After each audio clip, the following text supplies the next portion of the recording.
Yesterday I was watching Fareed Zakaria and I sort of got upset, perturbed actually, because there was this liberal professor, his name is Noah Feldman, who wrote a column, Bloomberg, that actually stated that they should definitely go ahead and confirm Amy Coney Barrett for the Supreme Court justice, and he kind of justified it, saying she's very smart, she believes in her values, etc., etc., etc., which all of those may be true, but that is not the issue. What I want to do is play it here, and then we'll take it on the other side. Let me ask you about Judge Barrett, presumably going to become Justice Barrett. You clerked with her on the Supreme Court, and you wrote a controversial op-ed for Bloomberg, where you're a columnist, where you said she's highly qualified to be on the court, and your basic argument was she's extremely intelligent. You said she's probably one of the two most brilliant people in that group of law clerks, and she's a very decent person. But you disagree with her fundamentally on the law and on the Constitution. Isn't that worse, in a sense, for somebody like you? Shouldn't liberals be more terrified of a highly competent justice who will be very conservative versus somebody, a little bit less competent? I think it's exactly the other way around. The whole reason we have a Supreme Court is that we care about the Constitution, and we resolve certain deep societal questions by asking the justices to interpret the Constitution according to their own understanding of how to do so. And you could have that done by a bunch of people who are unprincipled and who don't have deep beliefs, and they just yell at each other and they vote. We have something a little bit like that. It's called Congress, where it doesn't matter whether the person has good ideas and whether the person is driven by conscience. It's all supposed to be politics. But the Supreme Court stands for the idea that we need to try, even in our most contested issues, to debate and discuss it in the light of what the Constitution says and in light of what the Constitution means. And in order for us to lower the temperature a little bit in that context, I believe we need the smartest and best people, including the smartest and best people whom we disagree with all the way down the line. And let me be clear, Judge Barrett and I disagree on just about every important constitutional issue and most important statutory issues. But I think she's the best interlocutor that one could have under the circumstances. That's not the same thing as saying that I think she's right. When I listen to Noah talk about clerking with her, it's like hearing about someone defend a member of a very fancy elite club, rather than think about what Amy Barrett is actually going to do as a Supreme Court justice. So to me, the question is, what impact is she going to have? We actually know a lot about her record.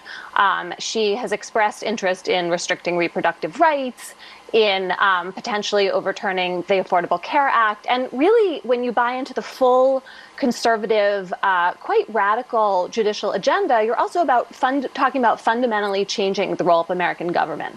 So I'd be interested in Noah's thoughts about why he disagrees with her, because I think outlining those constitutional issues is what's really crucial here.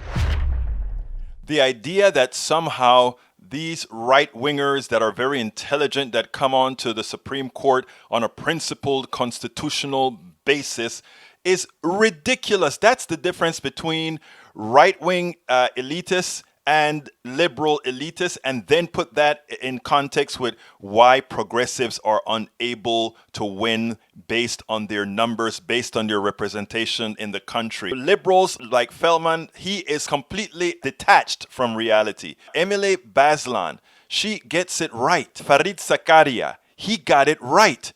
You must fear the intelligent conservative that is willing to hurt people on the Supreme Court more than you should the dumb ones. I mean, it is simple because they know how to give it the impression of credulity. They know how to make it seem legal. They make it how to seem. Whenever people talk to me about the person who really wants to understand the Constitution or they're constitutionalists, but we may disagree on what the Constitution really means, that's hogwash. The Constitution is a document over 200 years written by a whole bunch of guys who only wanted to give 12% of the population any sort of representation. So we have to make that Constitution and use that elastic constitutional clause as it is supposed to be used, and that is to make life better for people in today's America, not yesterday America, where there were just too many people that were left without rights, even with a Bill of Rights. So let's be clear here. Thank you so kindly,